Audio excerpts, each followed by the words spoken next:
Okay, good morning, members, and welcome to this Sutherland County Committee. It's nice to see so many people here. So going forward, this meeting will be recorded and uploaded onto the website and be available for webcast for up to a year. By attending, you are given your permission to be recorded.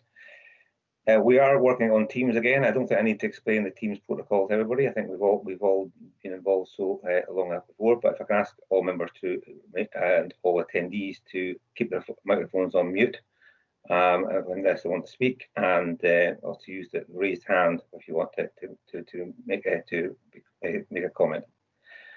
Okay. First of all, do we have any apologies for absence, Lorraine? None received, Chair. I think the only person that's not here is Councillor Curry. Just having a quick double check. Yes, I think Linda's just come in just now. Linda, right? Yeah, so I think just Councillor Curry at the moment, unless she joins us, Chair. Okay, thank you, Lorraine. Okay, do we have any declarations of interest? No, that's fine.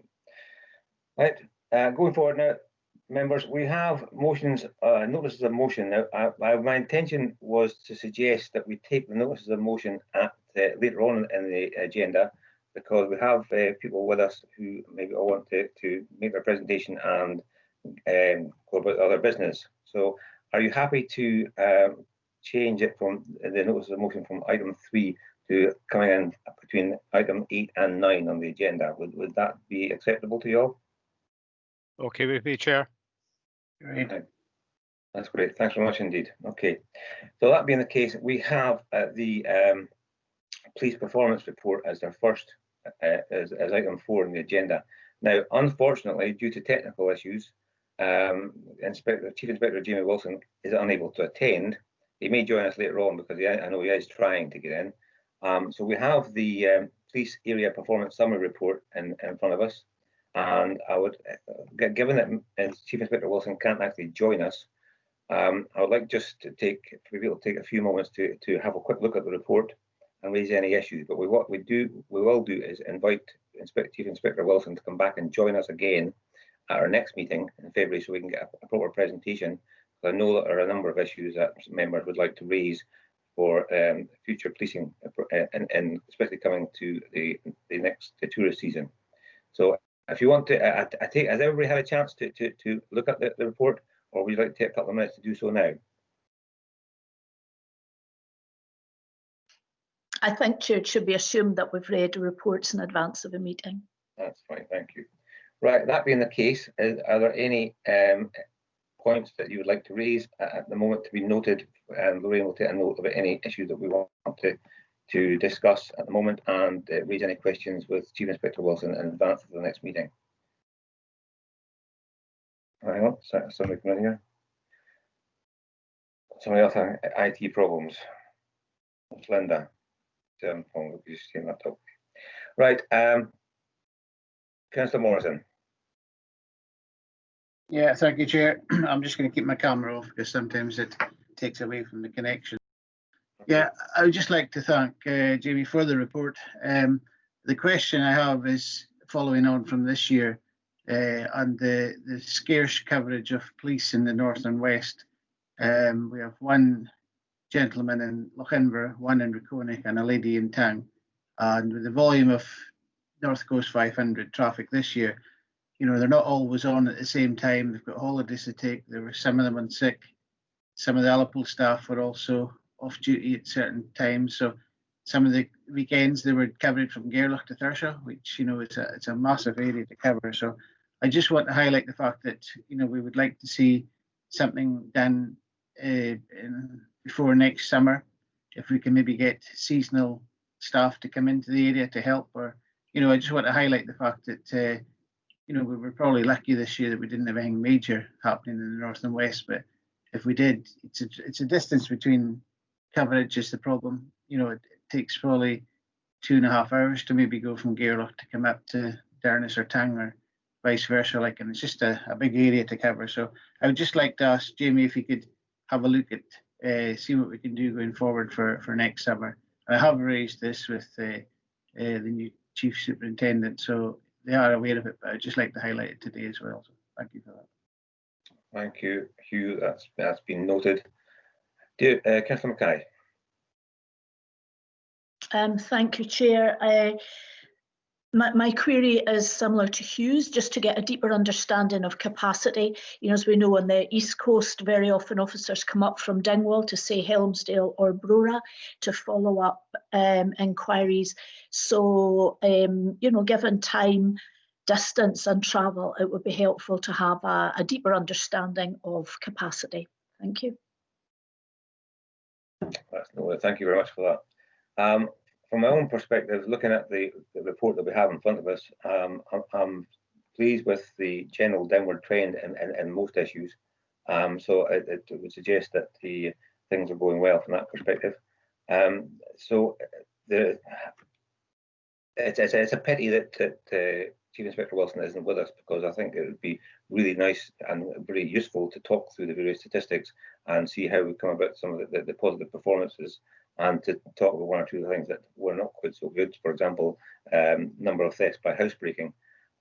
So that is the one issue, and it says 70% of this total involves non-dwelling and other premises. Now, to me, that could suggest that we have remote areas having break-ins, which could be as a result of the vast influx of visitors that we've had over the last few months. So that's something I would like to have confirmed, to understand exactly what the situation is with that. So that's one thing that I'll be concerned about. Councillor McGilvray. Sure. The only things that have come at me recently from community councils is this lack of police presence, even for 5 minutes to log in and an update on local issues. But that could be down to what Deirdre has referred to as being manpower capacity. The other thing that's also I noticed is the statistics will be quite looking very reasonable. But from my point of view, I'd be very interested in drilling a bit down into a drug situation, and even if we were to get a private briefing as to what is actually how actually police see things as they stand at the moment, I would find that very valuable. Thank you. Okay, thank you for that. Councillor Morrison. Yeah, sorry, Chair. It was just regarding what Councillor McGilvray has stated there just now. I think if we can ask Jamie, is it possible, if police are not going to attend community council meetings, that they do a report and email it to the community council? Because every community council I go to has a section of police report, and 9 times out of 10 there's nobody there to fill in that report. So I think it's important that if they can't attend, if they could at least give an email report as to say what's going on in the area, it would be helpful. Yes, I would agree with that. I mean, certainly I've noticed myself in recent community council meetings, there is no attendee from the police, and there is no report, and that is a concern. Whereas a year ago, 18 months ago, they were regular attendees, and they give a report, a written report, as well as being there, and allowing the public to raise any issues with them. So that lack of presence is even more obvious to us with the reducing numbers that appear to be in the Highlands. So I think that's an issue that has to be addressed. And I mean, it's also, while we have extremely good figures in the stats, with one or two exceptions, you have to ask whether the reduction in crime numbers is actually a reduction in police being available and around to actually to apprehend things as they are happening. So that is a concern in itself. So I think we need to get to the bottom of all these questions. So yes, a number of issues there that we would like to address with the Chief Inspector, and hopefully be able to attend our next meeting in February. But it would also be useful, as Councillor McGilvray said, to have a private meeting with them as and when, perhaps at a ward business meeting, to discuss any issues that we may have. So other than that, I'll be happy to note the report and raise these issues that I think Lorraine's taking note of at the moment. Are we okay with that? Yeah. Right. Yeah. Okay, thank you very much, folks. Okay, next on the agenda, we have item 5, which is the tourism report, and hopefully we've got Colin Simpson with us. He was going to be on to talk through his report. Colin, are you there with us? It would appear not. Lorraine, have we had any apologies from Colin to see that he wouldn't be with us, or? We've not, Chair. I'm just doing a request to him to see if he can join. So Okay. we'll try and get a message to him. So I'm not sure if you want to move on to the next item meantime whilst we try and make contact. Yes, that will do that. Okay, going on to the area committee for Golspie ASG. I know we've got Simon Scott with us. I was expecting to have Mark Evans and Alison Donald, but I think Alison's here. So is Alison and Simon, are one of you going to give the presentation or talk through the report? Yeah, both of us will do. I'll talk through the report, and Simon will give a kind of flavour of what it's like in the primary side of the ASGs. We thought Mark has been along for the last couple of times, so it's quite nice to get the primary perspective as well. And I've got a little bit to say about the secondary too. So if I start and then Simon will come in. The floor is yours. Okay, thank you. Good morning, members. What I'd like to do is to highlight some of the data you'll have read in the Golspie ASG report, give a brief update on the expansion of early years and how schools managed during lockdown and in reopening. Simon Scott, as I said, head teacher at Golspie and Rogart Primaries, has come along today, and he will give an update on his schools, the ASG, and how the reopening of schools has gone in his communities. So if I start with early years, as you all know, we are now committed to moving forward with the expansion of early years to 1140. Almost all ELC settings in Sutherland currently offer 1140 hours of term time childcare provision. Tongue will be providing 1140 hours imminently. The only delay is the processing of a PVG for the support worker there. Golspie and Brora, they're currently in the process of recruiting the additional support worker. In fact, they might have been recruited this week. And once these appointments have been made, the post holders will be able to start as soon as the PVG process has been completed. That, at the moment, is taking about 3 weeks. So it is anticipated that both settings will be in a position to deliver 1140 before the Christmas break. Sticking with childcare, Carla Gallen, she's our childcare manager in Sutherland. She's going to be doing a little bit of work with the Golspie area and with Simon to see what the need is for out of school care provision. That was something actually Phil got in touch with us about, and there's a need for that. So they're going to be doing a bit of work on that, which will start very soon. From the committee report data, you'll have noticed that the pupil exclusion rates in the Golspie ASG are low, with exclusions only in Golspie Primary, where figures reflect 3 individual children who required social and emotional support. The school has worked closely with the pupils and families to support them, and exclusion is a last resort when there is no other alternative, and in order to give time to rethink accommodation and approaches. There have been no exclusions this session. Investigation into attendance rates below 94% have shown figures reflect families taking holidays during term time. Also pupils who have ongoing medical conditions, and a pupil in Rose Hall who has poor health and is a school refuser. So there's a lot of support in place there with a child support worker. You'll also notice there's a very slight drop in pupil destinations with I was speaking to Mark, and this represents 2 pupils, one who was due to go into the army after leaving, but in the end didn't. And the other was a pupil who simply left mid-year from S6. During lockdown, Golspie High staff have made every effort to keep in touch and educate pupils through this difficult time. Initially, for the week going into the Easter break and for 3 weeks following the break, teachers logged into Google Classrooms and led every lesson as per their timetable.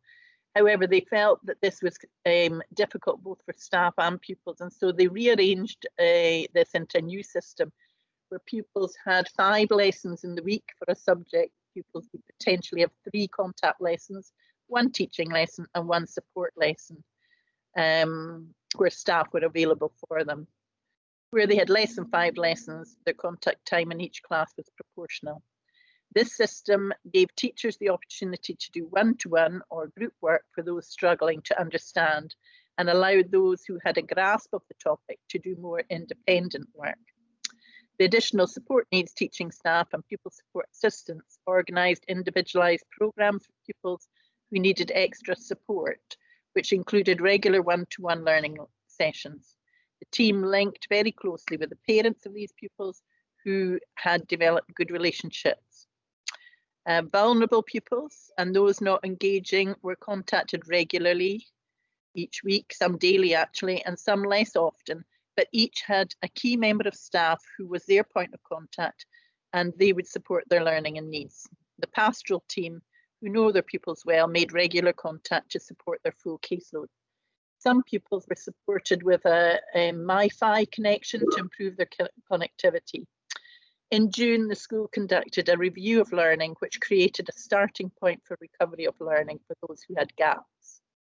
Primary transition, obviously it was important for the P7s to feel comfortable.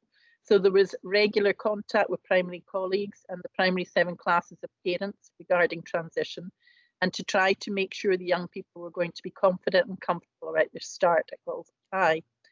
The pastoral team set up a primary 7 classroom, and each week met with the classes to discuss different aspects of transition and to set a few small challenges to get engagement. Through the summer, there were a couple of sessions for parents and pupils with a head teacher. In reopening, all schools have followed Scottish Government guidance.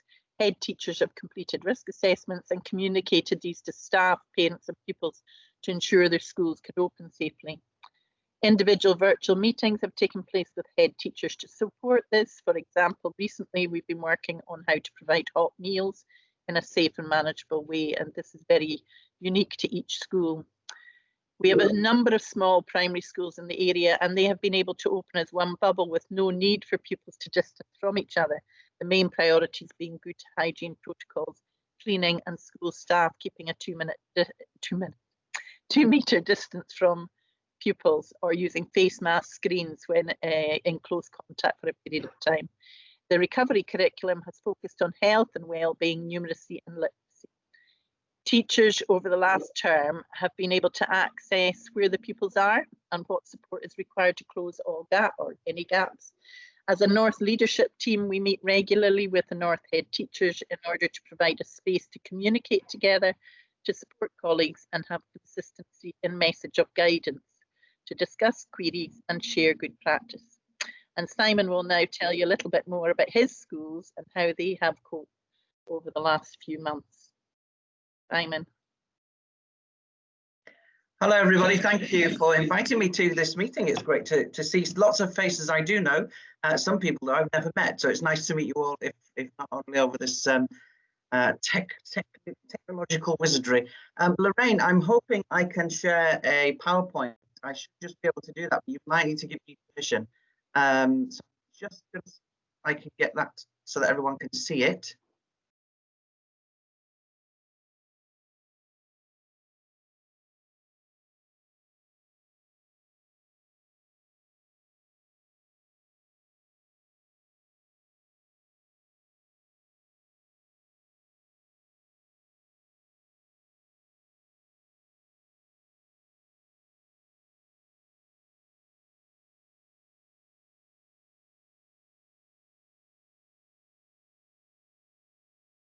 Okay, can everybody see that? Yes, we can see that there. Thanks. Okay, so we Manny on the hill, yeah? You can see him. Good. Now, Alison asked me just to give you a brief overview of kind of what it's been like for, in real life, if you like, for schools to return. And so it's great that I can come and talk to you. You will know, most of you, that I'm head teacher. I've been here 3 years. I'm head teacher of Galsby Primary and Roker Primary. And so here's a brief overview, a very brief overview of those schools. Then what I'm going to do is focus in on Galsby Primary as a bit of a microcosm, because all of you have got schools in your areas. So a bit of a microcosm of what life has been like over the past few months. So we've got here just a very brief overview for those people who don't know these schools. Galsby Primary School has 98 pupils on roll and then 14 in the nursery. The pupils are divided into 5 classes. The average class size is 20. 25% of the school roll are on the additional support needs register. Interestingly, the national average is about 18%, so just slightly above national average there. 34% of the school roll have, in our records, emotional, behavioural or social needs. We are meeting the PE target, and our building condition is C, which is the lowest of the low, but there you go. Up at Rogut, 25 pupils on roll, and I'm at Rogut today, interestingly. 4 in the nursery. The pupils are divided into 2 classes. So we've got P1 to 3 with 8 children and P4 to 7 with 17 children. 52% of the school roll are on the additional support needs register. And that seems really high, but it's a small number. Interestingly, what I think a lot of parents do is they think, oh, my child's got needs. I'll choose a small school. They'll be in a tiny class, and that will be, that will help. But of course, they don't think about the actual practicalities. A smaller school has fewer staff, etc., etc. 32% of the school roll with emotional, behavioural or social needs. We are meeting the PE target, and the condition of the building is a C. Now, all those statistics are taken from Scottish Government. They're all available on Scottish Government website, information about schools. I wanted just to then now focus on Golspie Primary, and I'm going to talk about some of the impact that lockdown had on emotional well-being, but also a little bit of a study that we've been doing with some data. So I want to give you the picture of Golspie Primary before lockdown happened. So this is an overview of pre-lockdown attainment data. And again, this is all publicly available. You can see this graph I've put together here is the percent of pupils achieving the curriculum for excellence level appropriate to the stage at Golspie Primary over time. So basically, this is showing in 2017, 18 and 19, the percent of pupils at the school who got to where they needed to be in every year group. Okay, so you can see in reading there, over time, the last 3 years, it's gone up, and writing, a little bit of a dip in 18, went up, but you can see we're in the mid 80s to the high 90s across the board, so over time. So the pattern for reading, writing, listening, talking, numeracy for Golspie was that things were improving, more children getting to where they needed to be. Then this again is publicly available data. This now compares the percent of pupils across Scotland getting where they needed to be, which is in blue, the percentage in Highland as a local authority, which is in red, and Golspie Primary, which is in grey. So you can see there that after 3 years of hard work, Golspie Primary is in a position where more pupils at Golspie Primary, percentage-wise, are getting to where they need to be than across Highland or across Scotland. Great position to be in, a lot of hard work got to that. And then lockdown happened, okay? So in lockdown, you heard Alison talk about some of the things. What we did in the week before lockdown, because we knew it was coming, was quickly prepared home packs. So every child was given textbooks, exercise books to take home before we were then allowed not to give anything at all. So we sent a whole pack home ready for what I thought would be the Easter holidays and we'll all be back. I thought that was what was going to happen. And of course, it turned into a little bit of a longer period than that. So then teachers very quickly got themselves familiarized with Google Classrooms. And I have to commend teachers even teachers who've been a bit reluctant with IT, really went for it. They knew this was going to be really important. Each class had their own Google Classroom. Children registered every morning. The teachers put work on there every day. They were interacting with children. They were having Google Hangouts and actually meeting children one-to-one on screen like we are now, or actually had the whole class together on screen. And the take-up from pupils with that at Golspie was extremely high. We had over 85% of our children engaging every day, which is brilliant, absolutely brilliant. The PSAs were really good in the children who had additional support needs or children who were not engaging.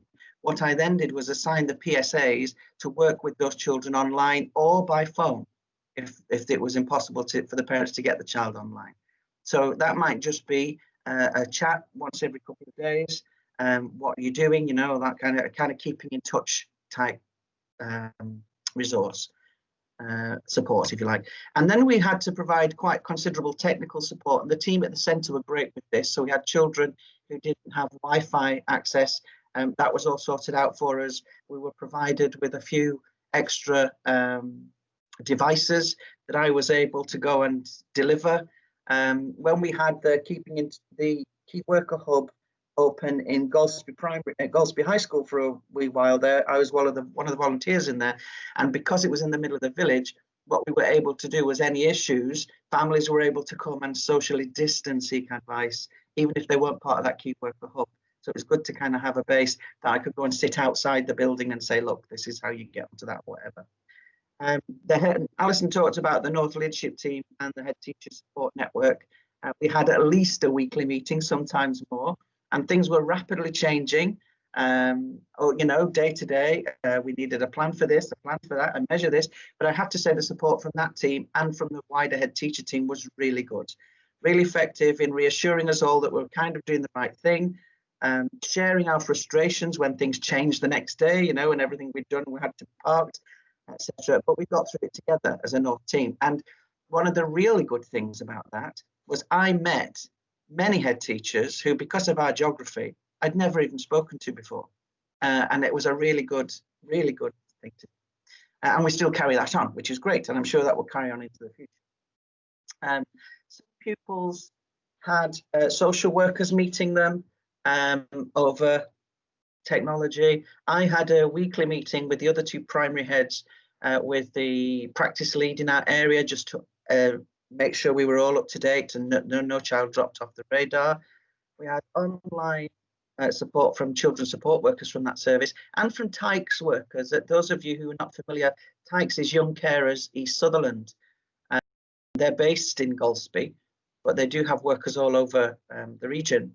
And so it was great to have them on board as a third sector organisation supporting our children, but working with us to do that.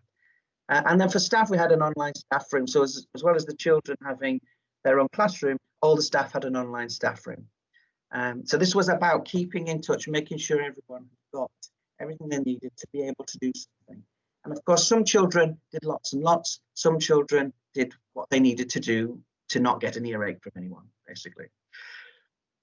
Now, post-lockdown, coming back into school, of course, we spent the first term settling everyone back in, and we've done some work on finding out what impact lockdown had. So I've got here impact of lockdown on learning. This is just a range of comments that came from focus groups, and we've talked about children. I'm not going to read through all of them, they're all there for you to do, but you can see that some children quite liked it, quite like lockdown and working online. Some children, as the last comment there says, never want to do it ever again.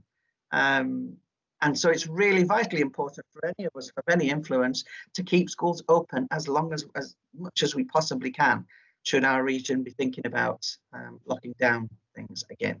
So you've got some anecdotal evidence there from how it was affecting children kind of emotionally and socially.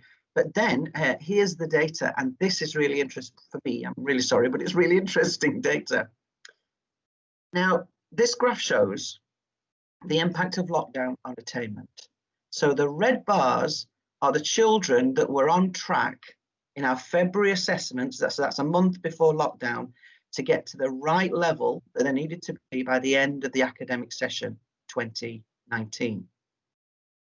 That was the red bar. And then when we brought children back, as we've returned to school, we've spent a term assessing them. Not straight away, letting them settle in, but a term assessing them. And the blue bars represent the percentage of pupils on track now to reach the end of the expectation by the end of the session. And you can see that there's been impact on all those three key areas, but the most significant impact has been on reading. Now, of course, in some ways, online learning is a bit easier with numeracy. And when we reflect on why this might be, reading, the mechanics of reading, sure, you learn to read words, but actually the skills of reading, inference and deduction, predicting things, you know, all those skills that come with understanding what you're reading and comprehending what's going on really do need to be taught by somebody who has been trained to do that. And parents have had a jolly good go, but it really shows the impact on children's understanding of what they're reading, ability to read, willingness to read when they've had such a big gap. So because of that, our focus then has been strategies particularly to accelerate learning in reading and writing. So Highland Council produced for primary schools, I have to say, a really good document, recovery curriculum for literacy and a separate one for numeracy. So all teachers are picking that up. What that identifies are the key skills at each year group, not just each level, each year group, that children needed to have before they moved on. So we've been really working hard at plugging those gaps in literacy and numeracy. Our associated schools group, the primary schools, we all decided, the head teachers together, to buy into something called Emotion Works, and that was a recovery curriculum for health and well-being. So all our primary schools are working on the same kind of recovery curriculum for emotional support. Pupil equity funding, so PEF there, is providing funding for PSAs to work on catch-up programs. So the children who we identified didn't engage as well over lockdown, they are in Golspie Primary, they are in catch-up groups to make sure, you know, they've got an extra boost there. And then you'll be aware that Scottish Government have funded teachers to help with recovery following lockdown. And yesterday, I think, or maybe it was, is it Tuesday yesterday? Yes. Yesterday, an appointment was made for our ASG. So our ASG has funding for a 3-day-a-week teacher for the rest of the academic session. So an appointment was made, and we decided as head teachers across the ASG that 3 days a week needed to focus on the current P7s getting ready to go to high school and the S1s who missed out on over a term, you know, that final term of primary. So important. So that teacher is going to focus on P7s and S1s. So there's some work across the piece there, high schools and primary schools. Just interesting. Of course, schools' core business is learning, reading, writing, maths, our bread and butter. But all these other things have not been able to happen. These are just the things that I took out of the school diary that happened in the previous year. So all these activities, which are all the enrichment stuff that really bring learning alive. You know, learning can be quite dry. All you're doing is sitting in the classroom, learning to read, learning to, you know, the mathematics. But all these things, these activities where we apply all that learning we've not been able to do. Fortunately, things are starting to shift. And you know, we're moving off site a little bit with tentative steps, just with risk assessments in place, making sure everything is okay. So fortunately, things are moving. The last bit I wanted to share with you was the impact on staff and pupil emotional resilience. I have been astounded by pupils' return. And it seems to me the younger the pupil, the more resilient they've been. You know, they've kind of stuck to every single rule, still sticking to it. Even the pupils with ASN, even the pupils with emotional, behavioural, social needs, they seem to understand how serious it is. And they're sticking to all the rules they have to, which are quite difficult, and they're pretty much getting on with it. You know, we miss the joy of all the workshops and visits and things like that. But as I said, they're coming back. The interesting thing is, as I reflect on the staff, and I think that lockdown has had quite an impact on staff as adults across the nation on their emotional resilience. And just to share with you that I've got an increase of staff absence through stress and mental health issues on the previous previous year, and that increases by 52%, people taking staff days off. On longer term absences, that's 2 weeks or longer, also I've had an increase of 26%. It's really interesting to reflect on the impact of lockdown on wider society. And of course, I'm just showing you this tiny microcosm of this one primary school in Sutherland. But we've had requests from staff to reduce hours because as they've sat at home, not sat at home, but during lockdown, they've reflected on the quality of life, you know, what they actually want to do with their lives. So I've had a number of staff, 4 staff, reduced hours. I've had one teacher, a key teacher, who's decided actually, you know, of course, it's not that she doesn't need the money, but actually she'd rather do something else with her life, looking at her quality of life. So she's actually resigned. And so it's having quite staff are a bit more fraught. Staff don't get the social interaction with the adults that they used to do. Of course, they're with the children. But if you think staff are also in bubbles, they don't get to interact in the same way. You know, even our staff meetings are over technology like this.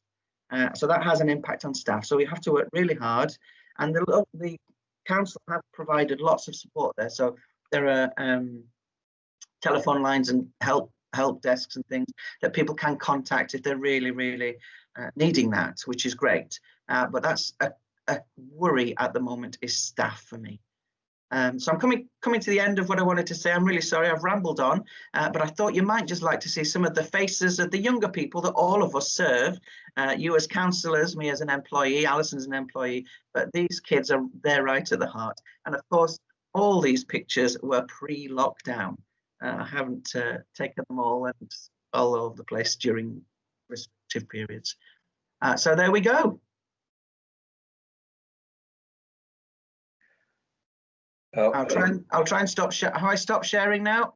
Yes, that's fine. Okay. Okay. Well, thank you both, Alison and Simon, for that. That's interesting. I've got a few things I would just want to ask you about.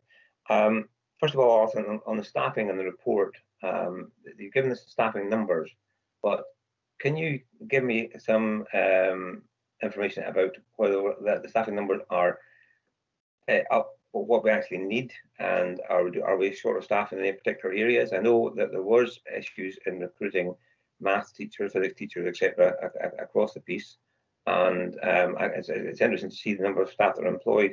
But are we up to capacity in all of the key areas? Yes, Richard. I believe we just now. It's an improving picture. Simon, when you interviewed for your teaching post, how many applicants did you have? It was quite a number, wasn't it?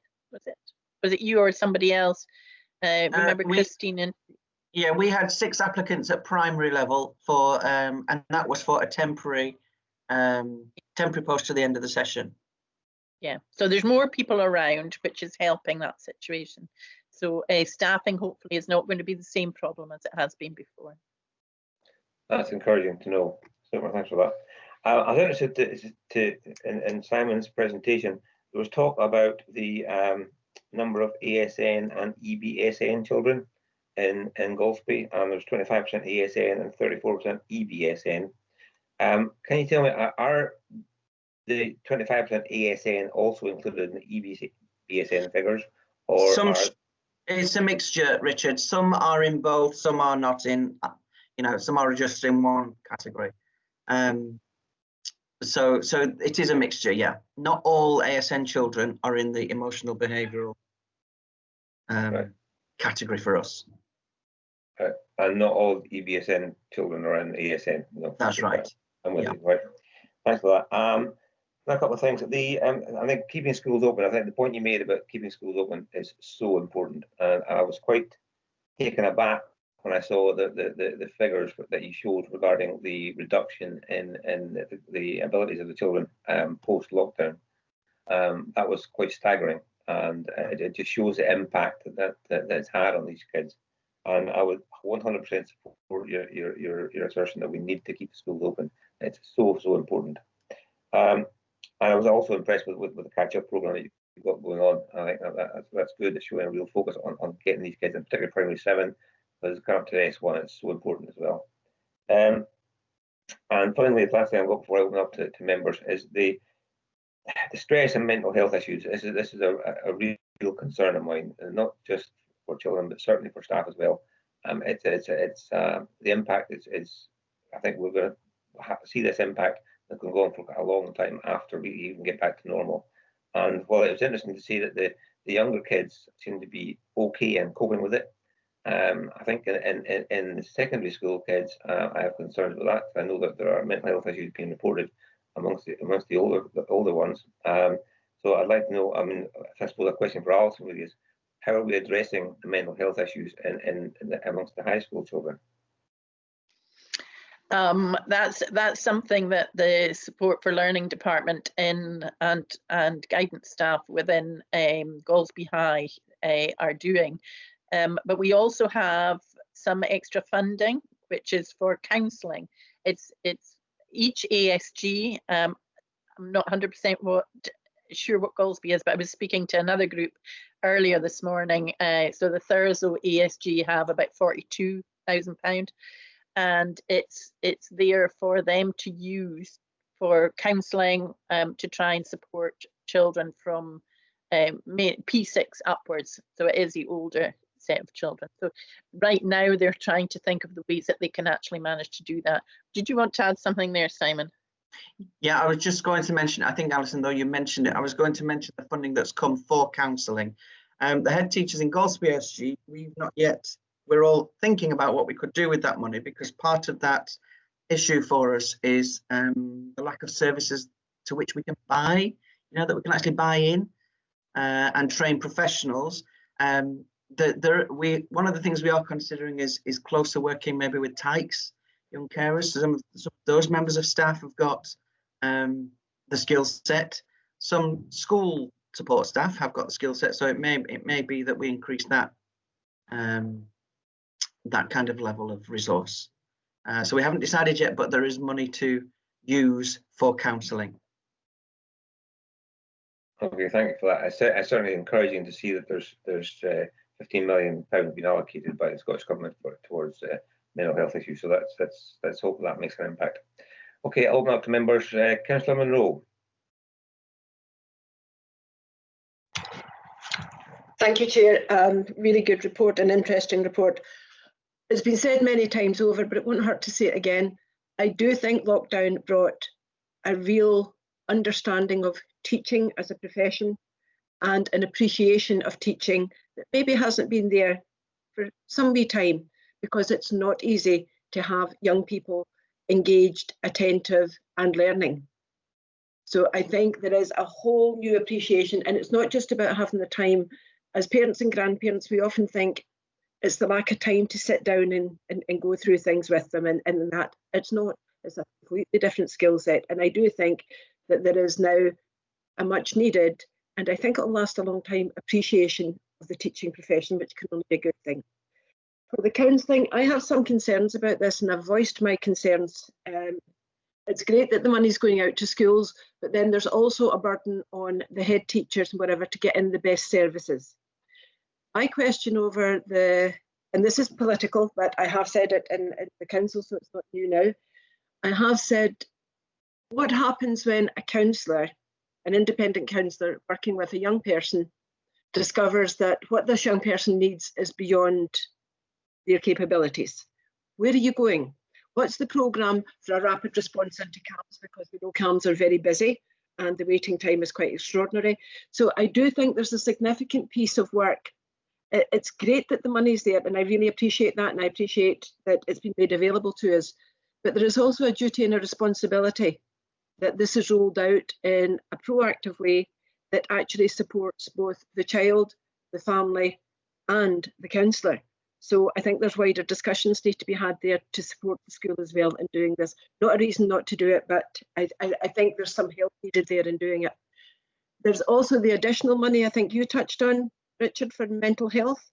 That's over and above the counselling money. So we have a real opportunity. It's sad it's come about in this way, but my goodness, do we have an opportunity we have never had before. So really look forward to seeing what happens there, and very happy to link up with you on that in future discussions. So exciting times. It's not all bad news. It's challenging, definitely, but it's not all bad news. Well done. Thank you for that, Linda. I think you make a very good point about the appreciation of teaching staff and what they actually do with our children. It's actually wonderful, and it's been underplayed over the years. So I think it's really brought home to so many people now how important that role is. Councillor Mackay, you had your hand up. You took it down again. Are you still want to speak? Thank you, Chair. No, you actually covered my points. So I don't need to contribute anymore, but I would like to thank both the officers for their reports. I thought they were really, really good and informative, and Simon, it was so engaging and just brought things to life. I was fascinated by it, and hopefully can go back over your slides. There was just so much there to take in and consider. So thank you both for your efforts, really appreciated. Thank you, Deirdre. Yeah, I think if you, Simon, if you could possibly share your presentation with us, if you could email it to the members, that would be really good. I think we all took a lot from it. Councillor McGilvray. Thank you, Chair. I'd just like to echo Councillor Mackay's comments there, and congratulations to Simon for one of the most informative presentations it's been my privilege to watch over many years. It really brought a lot of points home very clearly, very succinctly. And I think looking across the board, I think we're very fortunate now to have a number of very able head teachers across the primary school in the Gosby High School ASG. And I think these are showing results that we would hope for. Can I just put in one question that is bothered me looking through the report? That's page 21, Rose Hall Primary School, with a high number of placing out requests.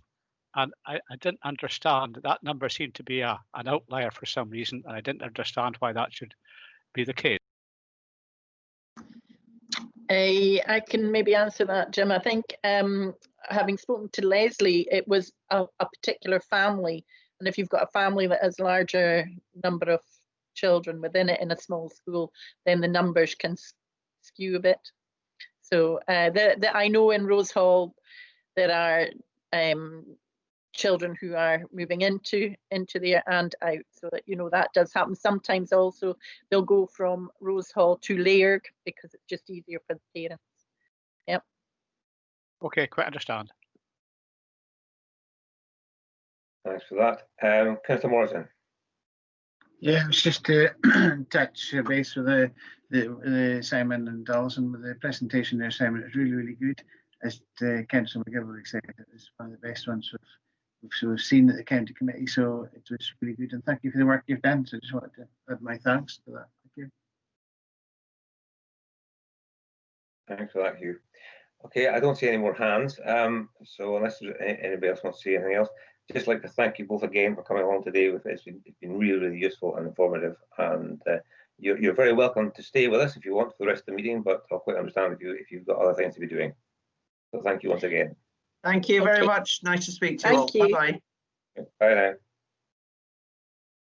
Okay, members, we're moving on. Do we have Colin Simpson with us? Has he joined us? Hey, good morning, Chair. Apologies, Colin. I was struggling to get in earlier, but I'm here now. I think we've been a few issues with the IT this morning, so thank you very much for joining us and for persevering. So thank you. If you want, I'll hand the floor over to yourself. If you want to go over your report. Okay, thank you. Well, as members will be aware, I've spoken to this committee a couple of times before on a number of things around tourism, and I thought it was probably just worth touching on a couple of some of the things we've looked at are probably no great surprise. The North Coast 500, some of the business development elements of tourism, looking at some of the issues such as around motorhomes and wild camping. And it's probably worth saying that although infrastructure is part of it, and that's what we're looking at today, there's bits of work underway within the council at the moment, looking at some of these other issues as well. So whilst I'll concentrate on one thing, that's not to say that other things aren't happening.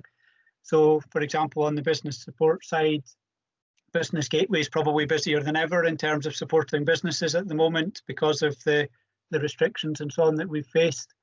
My own team and many others across the council have been assisting through running business grant schemes. Some of our other colleagues in community services, countryside team and so on have been looking at some of the visitor management issues. And another one that's probably worthy of note, which might become all the more apparent later on today or tomorrow, is we've also been working with Scottish Water and SEPA to produce some guidance around motorhome waste and how people such as communities or businesses can set up facilities for that. And that guidance document, I believe, is due to be launched today. So there's been a number of things going on about visitor management, supporting businesses and so on. But obviously one of the big issues remains infrastructure, and that's really what I was looking to focus on with this report. Members may recognise to some extent the kind of format for this, because what I've tried to do is to take the report that went to our tourism committee 3 weeks ago, which was a Highland-wide one, and distill that down to a local level, and then we'd propose to try and do the same thing around other parts of the Highlands, so that rather than having just one tourism infrastructure plan for Highland, that these are very local plans, and hopefully they can then help influence some local decisions, not just within the council but elsewhere. I wanted just to touch on a couple of things related to, in a sense, how we're defining infrastructure here, because it is one of these things where you could make it as wide as you wanted. So for the purposes of the plan that I've pulled together, we're really focusing on key things which are primarily aimed at visitors, although we accept some of them will be used by others. Similarly, we've excluded some things that visitors will clearly use, but which are not really focused on them. And I suppose an obvious answer to that would be something like a road network. It's clearly used as much by local people as it is by visitors, and it's also used for commercial reasons and so on as well. So we haven't focused on that in this plan, but that's not to say that changes to our road network, improvements, etc., aren't relevant to visitors. They undoubtedly are. We've also excluded things where the council's involvement is more about service provision rather than the infrastructure itself. And an example of that, I guess, would be things like waste collection. If we're looking at resolving issues that there are around that, it's more about the delivery of the service rather than necessarily the need for more infrastructure. So the types of infrastructure we have looked at, you'll see from the plan, there's a number of different areas. Some of them, I think, are fairly well catered for through other council initiatives. So things like the rollout of EV charge points and our core path planning exercises are ones where the council already has a process in place. So there's probably less need for us to focus on these ones. But as has become apparent from other discussions with this committee and similar discussions with committees elsewhere in the Highland, there are a few key things where I think members would probably want to give some views and to try and work towards prioritising what new infrastructure we need. And I think the key areas there are probably around parking at some of the key locations. That might be natural features and the like. Around facilities for motorhomes. Some of that would include the actual waste disposal facilities, but it could also include things like overnight parking. And just on that overnight parking element, probably worth saying that on the back of the Tourism Committee meeting, we did put out a press release, which was fairly well covered by most of the titles in the north, that was asking whether there was actually a private sector interest in maybe producing or creating some facilities for motorhomes to stop overnight. This is small scale ones rather than necessarily full-blown caravan campsites.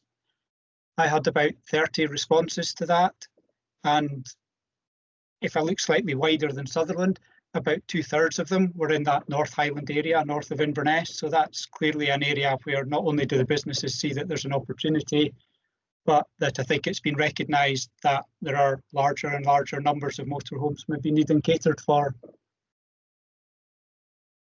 The last thing I would want to touch on is, I've maybe mentioned before, the rural tourism infrastructure the Scottish Government launched a couple of years back. Just to give a fairly brief update on that within Sutherland, one of the first round projects there was creating motorhome facilities for parking and waste in Lochaber. The contractors are actually on site as we speak. That one's underway. In the second round, there was a similar project proposed for Helmsdale. Because the fund was oversubscribed, Helmsdale was held back as being a reserve project. It met the criteria, but there wasn't enough money to go round.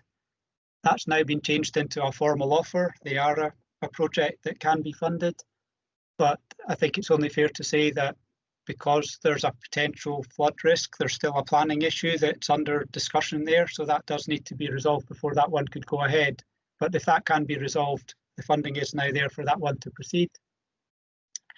There's a third round underway at the moment. The closing date for applications for that was the 14th of October, and we expect to get answers on all the applications there on the 15th of December. So reasonably quick turnaround time, bearing in mind that they were looking at possibly upwards of 50 applications nationally to go through.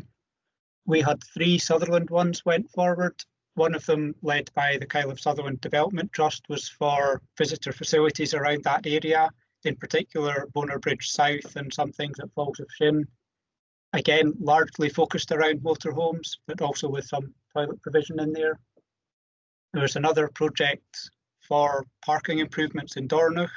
In particular, this was aimed at trying to take some of the coaches out of the square and to try and make the square a more pedestrian-friendly place, but also provide adequate, safe and close by parking at Dornoch South. And the third project is for additional works at Lochindver to build on what's already been done. So the 3 of them all went in on the 14th of October, and we hope to hear whether they're successful or not by the 15th of December. I think maybe just the last thing before this is kind of opened up to a bit more discussion. The infrastructure plan we've put together has been very much, I suppose, the subjective view of a number of officers. I'm obviously one of them, but I've also taken on board the thoughts of tourism colleagues such as my colleague Leona, ward managers, and I probably had a longer conversation on this one with Phil than I did in any other area, and I think that's an indication of how important an issue it is in this area. So there has been a degree of input from a number of people already, but our tourism committee also felt it was important to get local members' views. They suggested we might do that through a ward business meeting approach, but of course we already had this on the agenda for this meeting, so I'm kind of taking the view that this probably allows us to discuss them in the same way, but I'm more than happy to come back for further discussions if necessary. The committee was also keen that we went out to get some wider community views. So the hope there is that we can get the draft circulated to community councils for comment. We were a bit nervous, if I'm honest, about doing the normal full-blown consultation because we'd still be doing so next spring and we really want to be doing something by then. So to try and make it a bit quicker, the hope is that we can have a bit of discussion today, take on board members' views, build that into a draft plan, and then maybe put that draft plan out to the local communities to see what they think, whether we've missed anything, whether there's things they agree or disagree with, etc. So that was the process I think we were hoping to work towards, but I'm happy to take any questions from members and also take views on whether you think that is actually the right approach for Sutherland. Thank you. Thank you, Colin, and thank you for the report. I think we'll get that's fine. I suppose I recognise there are a lot of good things going on here, and a lot of the plan identifies a lot of things that have to be done. I suppose my concern at the moment is that this year we were caught out in terms of the volumes of staycationers, and the infrastructure just couldn't cope with it. And I'm very conscious that we're 6 months to go roughly before the next tourist season starts. And it's what can we actually achieve between now and then that's going to make a difference. And particularly around the thing like waste disposal for motorhomes and such like. And I think that's one of the biggest concerns I keep getting from constituents in and around the East Sutherland area.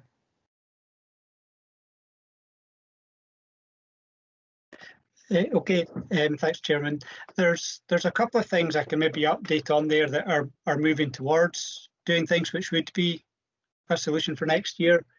One of these is we're already in discussion with our waste colleagues about waste collection, and in that sense this is more what you might call rubbish as opposed to the toilet waste.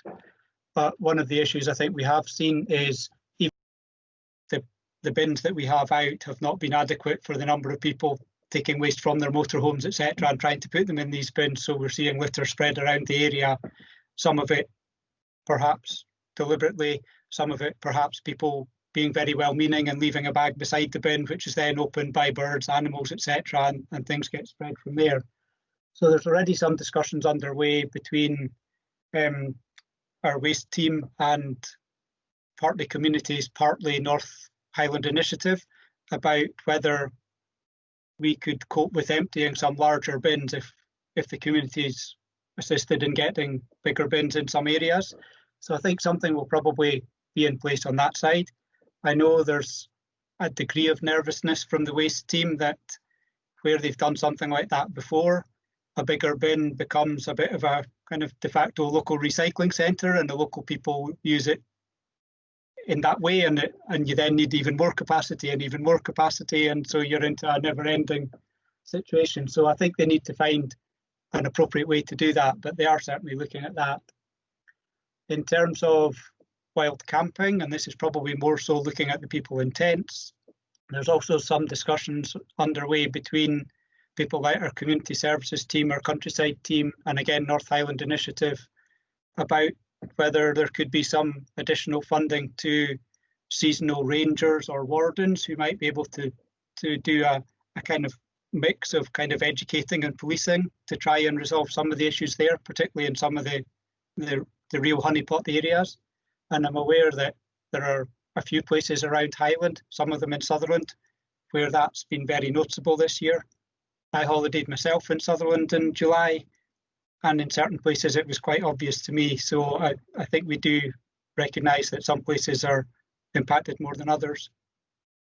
In terms of the toilet waste facilities for motorhomes, there's nothing concrete at the moment, but one of the discussions that we already have underway is about using the core money from the Coastal Communities Fund rather than the locally devolved money to put in place a basic network of sites around Highland. So taking on board the ones that already exist or are proposed, such as Lochinver, we're looking at the gaps. We've mentioned some of these gaps in the plan already. We may be able to put in place a number there so that around the Highlands as a whole, there's a network, and that network can then be promoted to encourage people to use it. And we're well aware that that won't be appropriate for everyone, but that would at least give that kind of basic backbone to the network. And then that could be added to a local level if people wish. How that's done, I think, might vary from place to place. I think there's probably a need for some publicly provided facilities, but I think it might also be worth us considering whether some sort of support to, for example, commercial campsites to make their facilities available to a wider audience but at a charge might be another way forward. So rather than this being seen to take people away from these businesses, it might encourage people towards these businesses. And some of them may go there with a view to emptying their waste and think, actually, this looks quite a nice site, there's a nice play park for the kids, etc., and decide to stay there. So hopefully it would give them a little bit of additional business spin-off as well. So I think we maybe do need to look at both that option as well as the publicly provided ones. But a core network through the Central Coastal Communities Fund, Crown Estate Fund, is one option that we're looking at just now. Thanks for that, Con. I think certainly the management of the waste is crucial, and I would like to at this stage compliment the waste management team around Sutherland who reacted very well over the summertime with it by providing additional and larger bins and organising Saturday collections. It made a huge impact on the amount of mess that was left around. So my thanks to them. Right, I've got a number of hands up here, so I think Councillor McGillicuddy first of all. Thank you, Chair. It's a very welcome paper, Colin. I think it's very timious. And I think if we were to extract a theme from it, it's the word gaps, which occurs 21 times throughout the paper, and that emphasises where we're at the moment. I think now that we have a Sutherland plan, either as we go along or concurrently, as is happening in Dornoch, we move on to local plans, where the local community, each local community will have its own unique problems. And I think the next stage is for ourselves to actually lead on the local necessities that may occur. One thing that struck me over the season is that over the past years, Access to beaches has not been a great problem in that people have gone along to the local campsite, either in Dornoch or Embo, and had immediate access to the beach. With the influx of motorhomes not prepared to use these facilities, we have them cluttered around the place and driving up all kinds of little tracks to actually get onto the beach and sit for a while. And I think one of the things I'm looking at on this side is actually trying to get parking, which is keeps them within reasonable walking distance of a beach and not having to sort of go across private land or to meander down steep and narrow tracks, which are degenerating with the usage. So I think we now have a Sutherland paper, Sutherland plan as such, and the next stage for me is we actually move on the local fronts and try and solve the unique problems which each community will have. Yes, thanks, Jim. Councillor Morrison. Yeah, good morning, Colin. Thank you very much for the report. Yeah, following on from what Jim was saying about the access to beaches and things like that, the problem we had this year was that the campsites in the north and west were actually full, which means that people that wanted to go in and get rid of their waste couldn't. And then there's also the other side of the coin is that people that were coming about in motorhomes that wouldn't pay to go into a campsite, so they wanted to stay and be free wherever they parked. So, you know, you'll get people that do want a campsite but can't get in because it's full, and you'll get the other half that don't want to pay a penny towards a campsite. So it is very difficult. I think that each community I've been speaking to over the last couple of months, and I said to them way back in August time about think about what you want for next year, think about what you want to change for next year.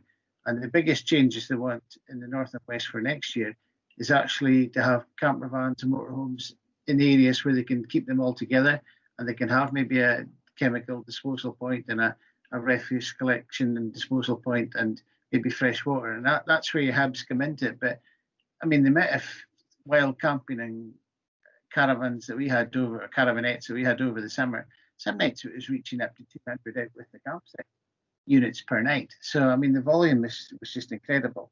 So, and I don't think it's going to change next year either, because, you know, who's going to be going abroad next year with the current climate? So, but it only gives us a short window to get things done in. So that's why the communities are trying to get involved kind of quickly just now. But if they don't have land themselves, this is the other problem.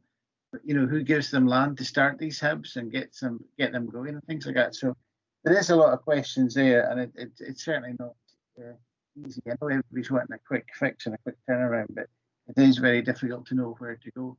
The other thing is that the ranger service would be ideal if we could. I mean, in just now we've only got 6 in the whole of the Highlands employed by Highlife Highland. So, you know, we need to get more of them on board. The previous report that we didn't get a chance to speak to the police was that the lack of police. So if you've got no police and no rangers, who's going to police it anyway? So it is very difficult. They can park up where they want, and then if the locals start challenging them, it becomes a bit of a shouting match, and then it just goes down the road. You don't want it to go down. It is very difficult, but, you know, we just need to get our thinking caps on now, try and find some land, and move forward for next year if we can. So thanks for the report, and we'll obviously keep in touch going forward. Thanks for that, Hugh. Councillor Mackay. Thank you, Chair, and thank you for your presentation. It was very helpful. As you know, there's a project underway in Brora to set up a chemical waste disposal, and it has been enormously difficult. I've been involved with it from the beginning, and it really has been fraught for reasons that are well understood.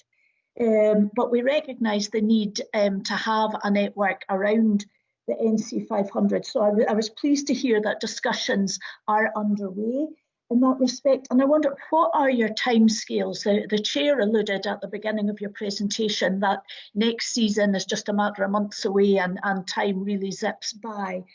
So that's running against us. So I just wondered what the timescales are. Thank you.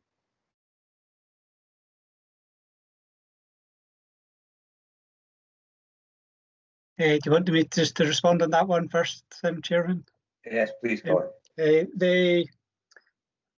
as far as the kind of core network side of things is concerned, that's something we'd be looking to put forward as a project for the Crown Estate funds. That funding scheme's being worked up at the moment, and hopefully there will be an announcement sometime around the middle of this month about what's proposed in terms of an application process and so on. Whether the core fund, the kind of strategic fund, will be slightly different to the area ones, I don't think has yet been decided, but we would hope that we would be able to get that done by around Christmas time, get a result shortly after that. I think what we'd be looking at in terms of this network would be in part based on demand and where there are gaps, but I think we would also have to overlay that with a degree of practicality. So, as Councillor Mackay rightly says, these can be pretty challenging projects in certain places, especially where maybe the underlying drainage infrastructure might not be of a scale that it can cope with it. So I suspect we're more likely to look to put these in places such as adjacent to a public toilet where we have mains drainage, and that might mean some communities are more straightforward to deliver that type of project in than others. But if that can be done, then the process can be quite quick.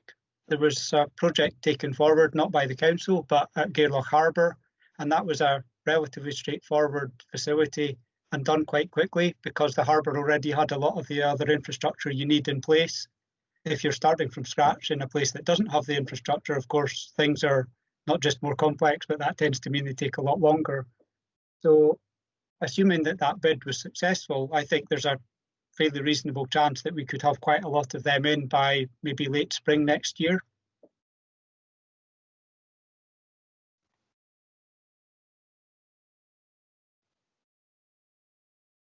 Richard, you're on mute. Oh, sorry. Thanks for that, Deirdre. Yeah, so see that's encouraging. Hopefully, if this bid comes in, we'll get some action on that pretty sharp for next season. So that's great. Thank you, Councillor Munro.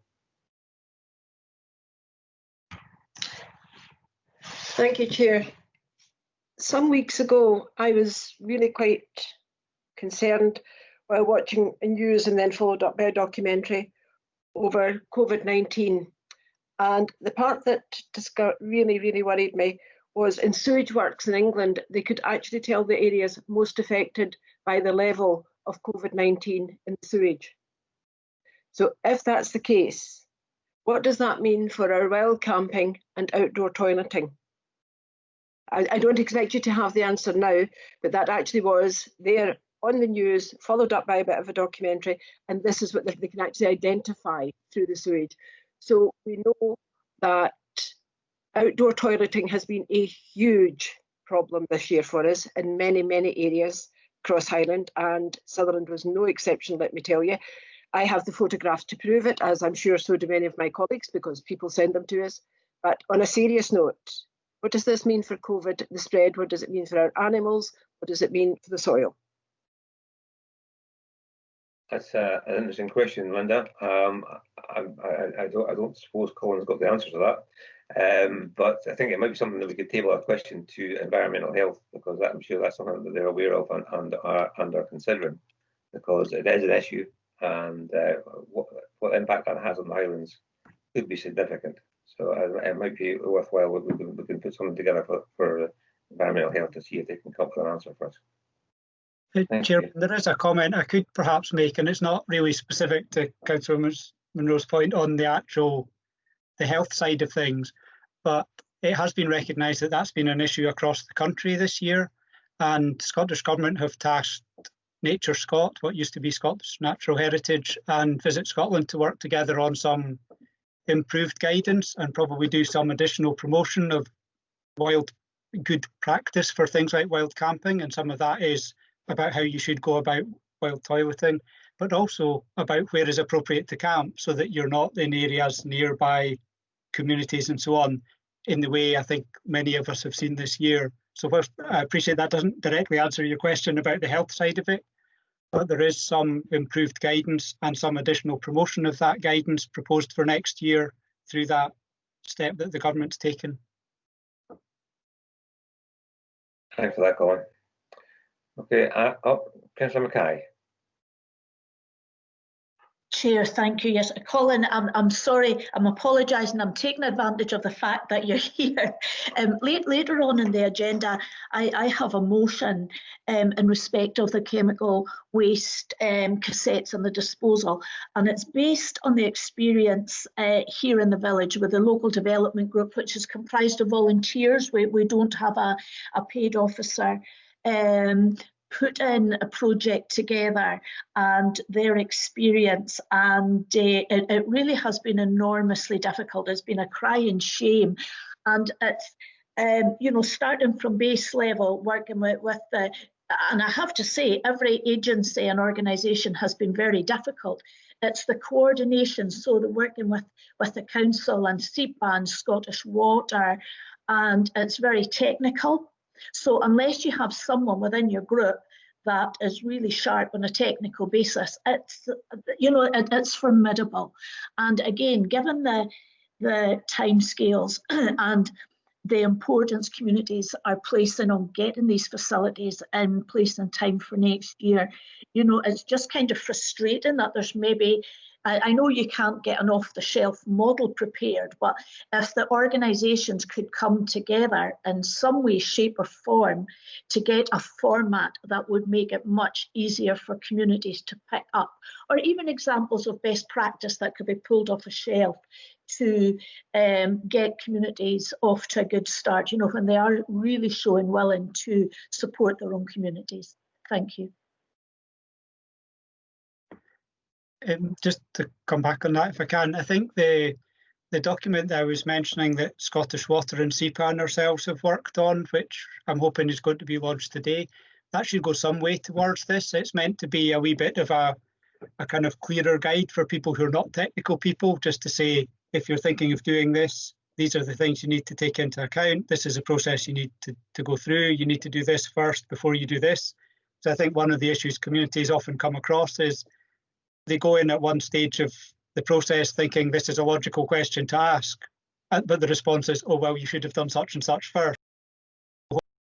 Do that process and save a bit of wasted time. And it does actually include a couple of case studies from other places in Scotland where that's happened. So hopefully that will be quite useful. I'm more than happy to circulate that document to members if that would help as soon as it becomes available, which, as I say, is possibly even in hours rather than days. I think that would be really useful, Colin. So please share it when you have it to hand. Thank you for that. Yeah, Colin, thank you. Councillor Monroe, you had your hand up, but you took it down again. You're okay. All right. Councillor McGilvery. Following on from what Colin has said, could we also perhaps have contact details for a main contact person in each organisation so that can actually be approached directly to follow up any queries? Is that something you would have, Colin? Or would you be able to put us in touch with somebody that would be able to have that information? I could certainly get something, yes. Great, thank you very much for that. Okay, I don't see any more hands, so thank you very much, Colin, for coming along today. It was greatly appreciated. I think the issue around tourism is going to be one of the biggest issues going forward for the next 12 months. And I'm sure we'll be in contact and looking for your guidance again in the future. So thank you very much once again.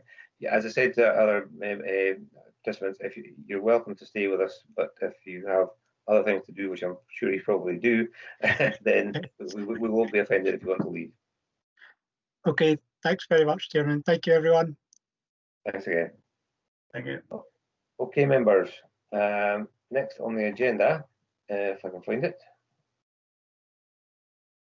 is not that one. That one, though, is the Housing Revenue Capital Programme. And I think we have Jonathan Henderson with us. Oh, I'm seeing Marina there. So is it yourself, Marina, that's going to be giving us a report on this? No, Jonathan. I'm here, Chair. I'm seeing your initial there, Jonathan. Welcome to both of you anyway. And if you want to give us a report, that would be very good. Thank you. Thank you, Chair, and thanks for the opportunity to present this report today. I'll be quite brief, and I'll probably just draw a couple of things from the report, if that's okay. Firstly, I'll maybe start by saying what this is not, and that is that it is not an update on the current position on the current running capital programme. We've been delayed, as the report refers to. I think it's in section 7 of the report. Obviously owing to the circumstances over the last 6 months. So I would propose that we would bring, now that things are up and running again, modestly, I'd propose that we would bring an update on spend against budget on the current year capital programme to the next Sutherland committee. So that said, what this is the capital programme for 21-22 for Sutherland, which follows on from the August Housing and Property Committee, which set out the outline budgets for each of the areas. We met as a group, came toward business and talked through some of the priorities across the Sutherland area. And I'm appreciative that Marina's here today, and it's been quite a collaborative effort in terms of identifying what the priorities should be for Sutherland. So just two things to note in that respect. Firstly, members will note there's been quite an increase in the budget associated to aids and adaptations. Now that increase in budget is not proportional within the Sutherland budget. That's an increase in proportion of the Highland budget to take account of the fact that Sutherland has seen the number of referrals coming through for aids and adaptations being pretty consistent over the past few years. So the budget for the current financial year for aids and adaptations is 67,000, but you'll see in the proposed 21-22 it's going up to 116,000. So that's almost an increase of double there. And secondly, just to touch on I suppose the key theme within the report, and that is of energy efficiency. And members will note the significant proportion of budget being suggested for that purpose, and also specifically underneath that, we've identified a priority for this particular year in the Bourne Bridge area. So the draft plan would seek to bring every property in that particular area up to the position where they've had a heating system which is I think it's approximately less than 10 years old. So I didn't really want to say any more, Chair, on that, and I'm happy to take any questions. Thank you for that, Jonathan. Thanks for the report.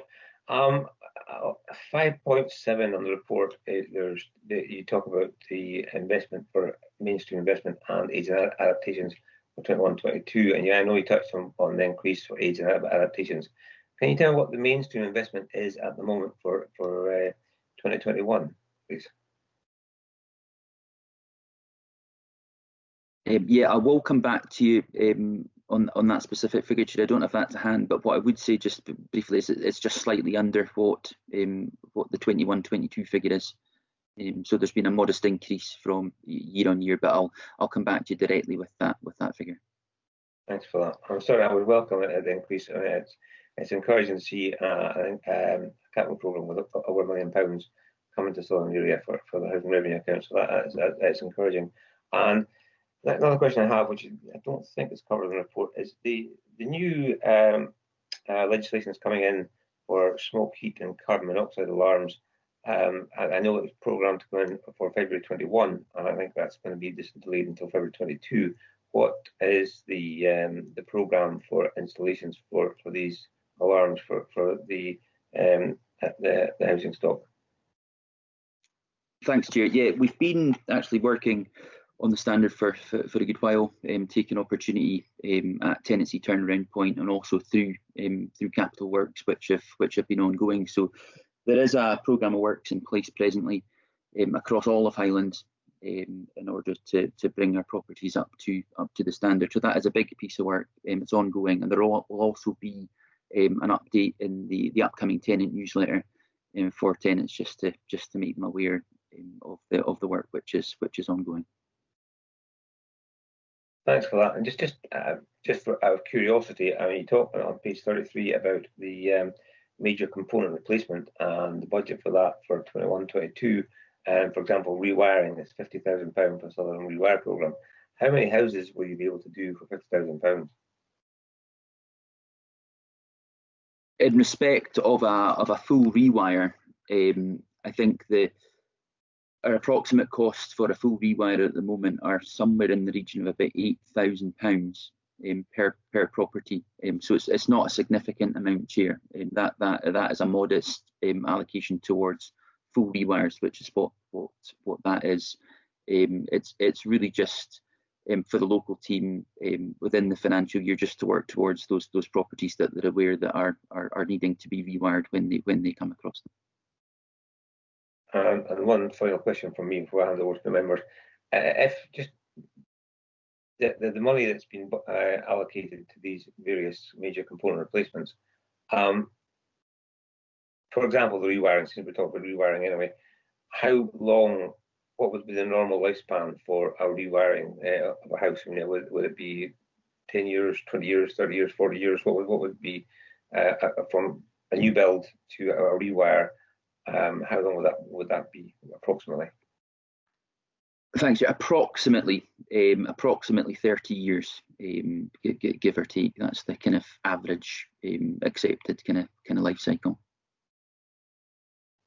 That's fine, Jonathan. Thanks for that. I've got Councillor McGilvery. Thank you, Chair. Just a point you may not be able to answer, Jonathan. What's the status of the trades procurement process framework around this? This gave us a lot of grief at the end of last year. And will any of this be done in-house? Thanks for that, Councillor McGilvery. I'm afraid I can't answer that specifically in respect of the trades framework. It's not something I'm specifically involved in, but what I can say is yes, a proportion of the works intended will be carried out in-house through the local team. But I can certainly endeavour to ask colleagues who are specifically involved in the trades review to come back with a specific update on that. Thank you, Jonathan. Councillor Morrison. Yeah, thank you very much. Just a question on page 33, I think it is, the environmental improvements project. Is there any money in it from this year, or has that been spent, or are we going to be having a chat about that to see how to spend it this year? Just wondering where we are with it. Thanks, Councillor Morrison. As fortune would have it, Marina and I were literally just having an email conversation about that in waiting to come to committee. So I know that Marina's coming to Sutherland Ward Business on, I think it's Monday of next week, to discuss that specific item. And the answer to your question is yes. There is a budget for this year which has a carry forward from the previous financial year, and I've literally just given Marina those figures just now for discussion on Monday. Perfect. Thank you for that.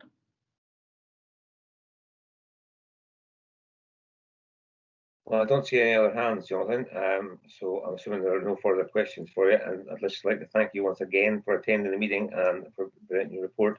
As you say, the additional information will be coming forward in the near future, so if you can keep us updated with any changes to the budget as it comes forward, that'd be really good. And obviously, we may ask you to come along to one of our ward business meetings with any updates. That would be really useful. So thank you once again, and as I've said to everybody else, if you're more than welcome to stay, but I appreciate if you need to go on and look for other duties. Thanks again. Thank you, Chair. Okay, now next on the agenda, members, is the housing performance report, and I believe we have Rory with us today, Rory McLeod, sorry, to present that report. Rory, are you here? Yes, thank you, Chair. I'm here, and I can go now if you like. The floor is yours. Okay. Thank you, Chair. Thank you, members. You've got the report in front of you, so I won't read it out in detail. I will accept some questions and answer them to the best of my ability. But before I do that, I'd just like to commend to you the work that the housing team has been doing in Sutherland.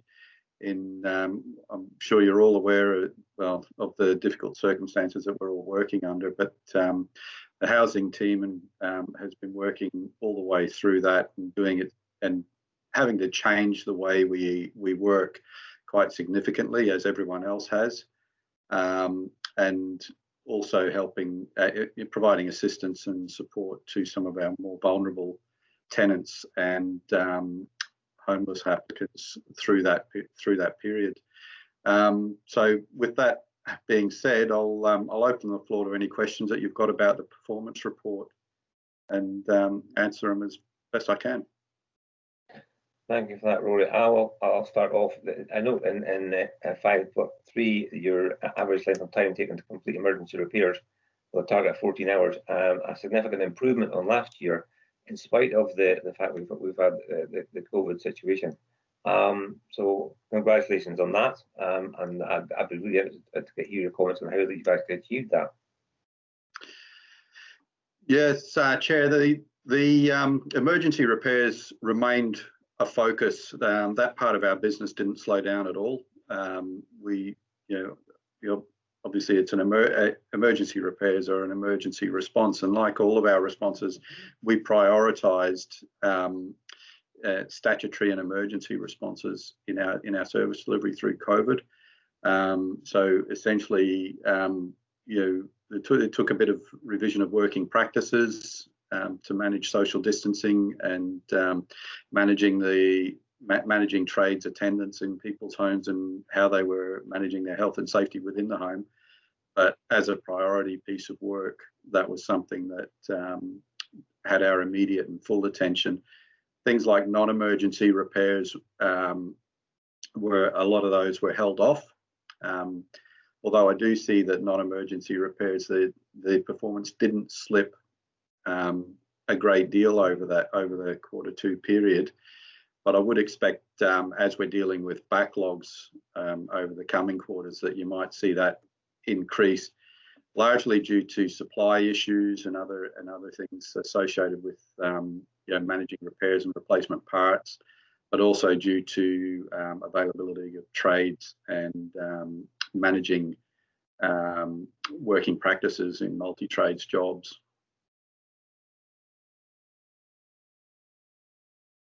Thanks for that, Rory. I know from 6.2 that the average relet times take a significant impact, especially in North and West in Q2. So I can understand that with the COVID situation and the difficulty in the clearing houses out and everything else. I can understand that. Was there anything else that affected that, or is it just purely down to the pandemic? Well, largely, there's probably a couple of factors in that. Largely, that's down to the way the way COVID impacted what would normally be a delay. In any case, in some cases, turnaround can be delayed through management reasons, but also through dealing with. But the bulk of that the bulk of that increase is down to a couple of properties that were purely around inability of people to move their belongings because of the COVID. It happened right at the beginning of COVID and created quite a difficulty with a couple of properties there. Thanks for that, Rory. And one final question from myself. I'm looking at table 4 of the current rent arrears. I noticed that obviously that they are climbing across the board. Now, what I'd like to understand is this mainly as a result of people moving on to benefits such as universal credit and a delay in the actual housing benefit aspect of that kicking in, or is there a general climb in rent arrears across the board, regardless of whether it's benefit driven or not? Yeah, well, there's quite a lot of both issues. Effectively, probably the bulk of the arrears that we've got it comes from prior to COVID, but there are some very much COVID-related issues around that, with people moving on to and off furlough schemes and onto benefits for the first time. So there are delays. There have been delays experienced in benefits claims. There's been quite a bit of work done through the policy team to link in with DWP on assisting with universal credit claims, and our housing officers have been working very closely with individual tenants on managing welfare claims and supporting people through that. There's also people have had incomes reduced more generally. I can't speak specifically to Sutherland, but it is a general trend across Highland that people's incomes have been reduced through the pandemic, and that's affected some people's ability to pay their rent. And so we've been working with people who are on maximising incomes through the benefit system as well. Great, thanks for that, Rory. I mean, I would just sort of like to record my thanks to the housing teams for the work they're doing in trying to bring down the rent arrears. I know that it's a very difficult job, and I take my hat off to their perseverance and working with tenants. And the housing officers know their tenants, and they know the ones that are vulnerable, and I know they work really hard with them. So thank you for that. I've got Councillor Morrison. Yeah, thank you, Chair, and good afternoon. It was just a quick point. I was just wondering if it would be possible to get an update of where we have empty houses in the north and west. It's always good to know where there's houses that aren't being filled, and people are always asking questions about it. So if it was possible to get a quick update at some point, just to see where if we have any, and if we don't, that's a good point. But if we have them, if you could let me know where they are. Thank you. Thank you, Councillor Morrison. I'll ask Marina to provide you with that information outside this meeting, if that's okay. Yeah, perfect. Thank you. Thank you for that, Rory. Well, I don't see any other hands, so thank you once again for your report. I really appreciate it, and for coming along to the meeting. And as I say, I know that you and your staff are working hard and on behalf of the council in this respect, and on behalf of the tenants. So thank you once again. As I've said to everybody else, you're more than welcome to stay, but if you have other things to be doing, then I totally understand. Thank you, Chair. Thank you, members. Thank you. Okay, members, we have next on the agenda is we said, I think as we agreed at the start of the meeting, we would go to the motions after the housing performance report. So if we go back to agenda item 3, we have the notice of motions, and the first one on the cards is, just get down to it, from Councillor McGilvery. Jim, do you want to speak to your motion? Very briefly, Chair, I think we are all well aware of the unfortunate history of the main Dorna Sports Centre was proposed. We're all very well aware indeed of the status of the council capital budget and the unlikelihood of anything ever coming in this direction. And we look on in great envy at the fantastic new facilities that accompany the new builds around Inverness and indeed Alness. In fact, I would reckon that the facilities which will shortly be demolished at Alness Academy will be much better than anything we currently have in this area. And so I'm just trying to seek to keep some life in our community ambition, our community aspiration. The original aspiration was only ever for a sports barn, and I think that something like what is proposed is quite reasonable to progress.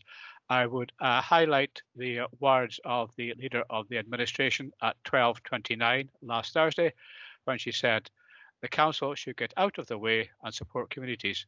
And this is an example where that can be well progressed. It's only a statement of intent at the moment, and there's much work to do to build up around the logistics of any progress. So I hope members can see what I'm getting at. Thank you. Thanks for that, Jim. Councillor Mackay, you seconded the motion. Okay. Yes, thank you, Chair. There's been a long history to this project, as you know, and both myself and the County Committee have been consistently in support of it over the years. And, it's important to the community for the reasons outlined, and as a consequence, I'm happy to support Jim's efforts to push the project forward. Thank you. Thank you. Can I just clarify, Jim, what we're actually wanting to achieve with this? I mean, I understand and fully support the drive to have an indoor sport facility in Dornoch, and I recognise the need for it.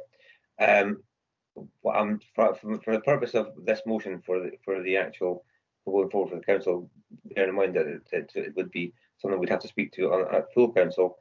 What is it? What sort of level of support are you looking for at the moment? Are you just wanting to register a statement of intent, as you said, or are you wanting to get this added to the capital programme, or what would be your main outcome for that?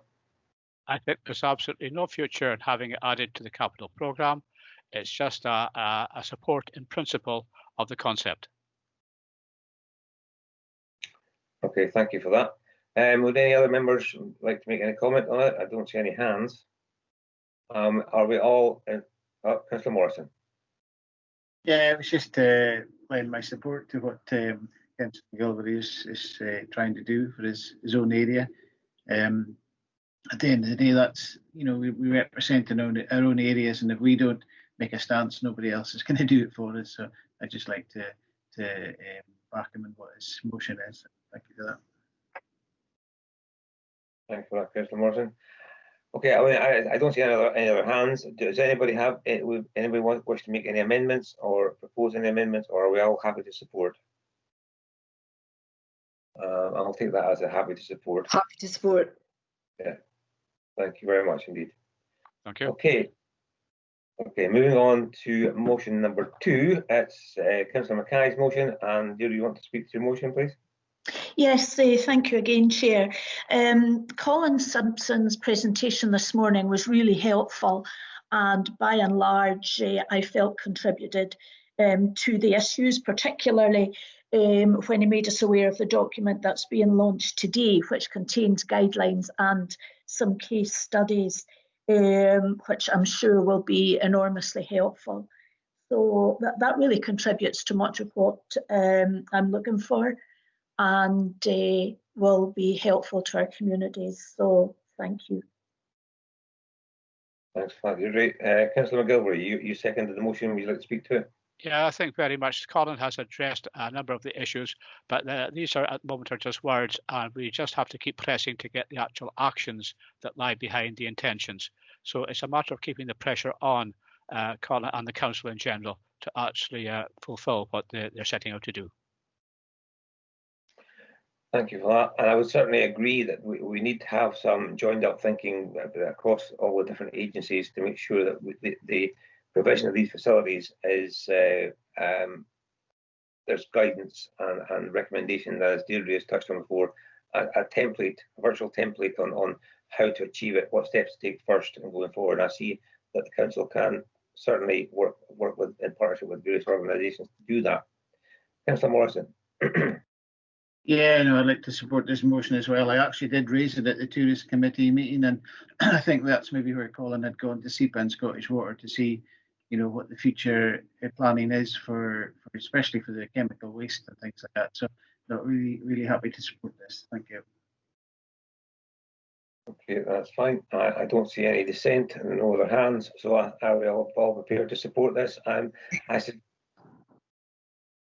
sorry, Councillor Minogue, did you want to speak? I was just agreeing. Okay, thank you. Excuse me. Okay, and now I'm just taking some advice from Lorraine here. What we're calling it on the Highland Council to work in partnership, Lorraine, and I presume this would have to go to the council as a star item. Can you give me some guidance on that, please?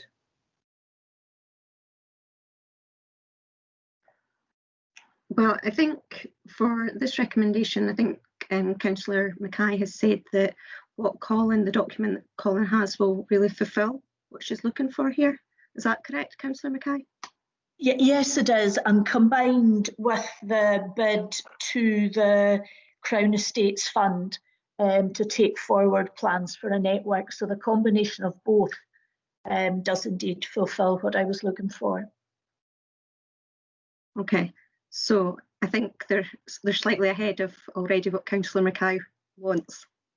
Okay, so there's no need to read a star item for the council. That's because that action being taken already. Yeah, I think so.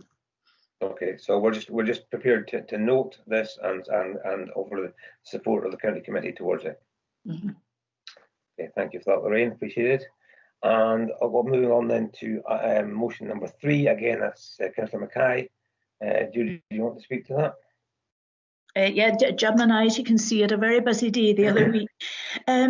Yes, thank you, Chair. As we know, mental health has been defined as a priority by communities, not just the length and breadth of Sutherland, but the length and breadth of the UK.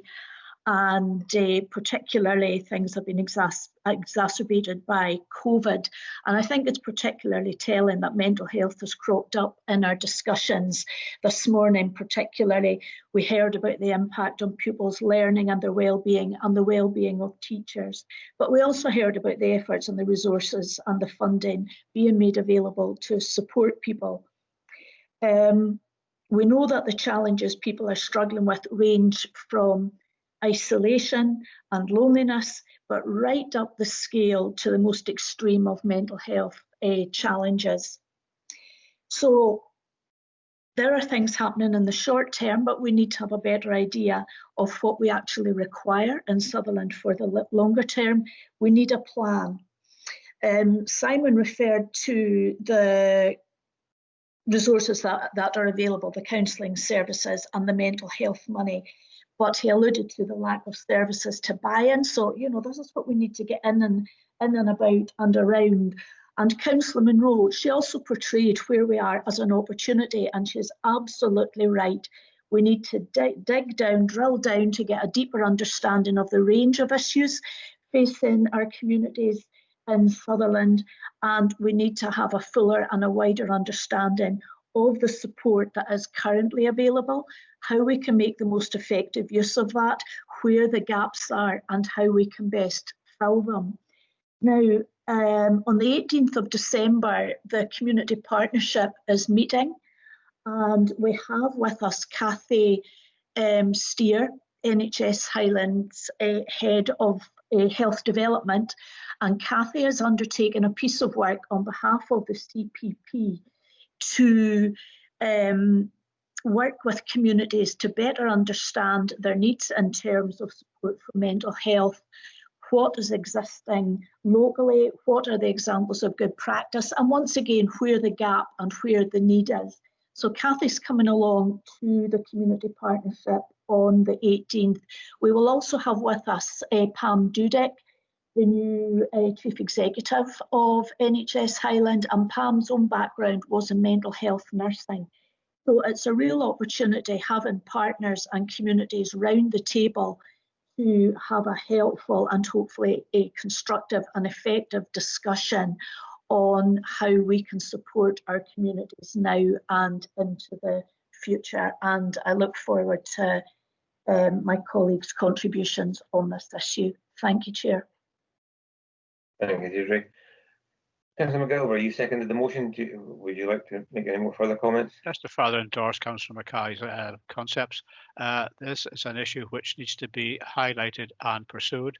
I've been contacted by members of the public a number of the last month or so about the reducing facility for senior people at Migdal Hospital, and that New Craig seems to become the centre for the attention and treatment of this age group particularly.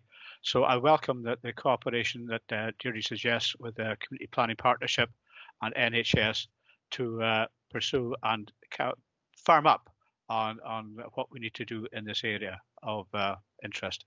Thank you.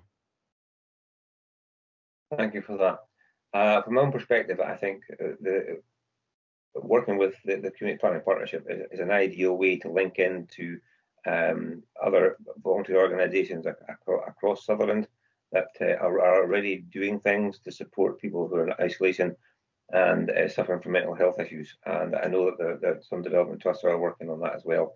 So this is I fully support this motion, and I see a positive way forward with resolving some of these issues. So I think personally that the mental health impact from the COVID pandemic is going to be huge, and it is already showing, as Simon pointed out, from the school perspective, but it's across the community and the elderly population and those self-isolating, and some people who have been self-isolating since March and are now actually afraid to come out because of the impact of this. So I fully support this motion.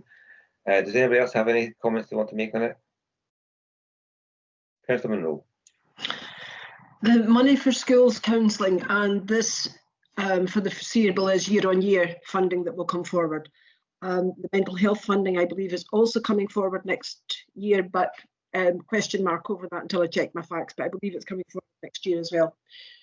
The opportunity lies in getting communities working together in sustainable communities. We have the dementia-friendly communities. If we get it right at community level, we will meet the needs of young people, of vulnerable families, of vulnerable older adults. It doesn't all have to go into specialisms. Bernadette Cairns for a long time has been talking about a care passport. More recently, but consistently, NHS are talking about a care academy. There are ways of coming together, working together, and really delivering for our communities. It shouldn't be that people are put into silos, and it should be that we take a very creative, responsible but creative approach to this. And actually, if what a vulnerable family needs is a bit of help with housework here and there, to give a bit of time to play with the kids later on, can we look at that?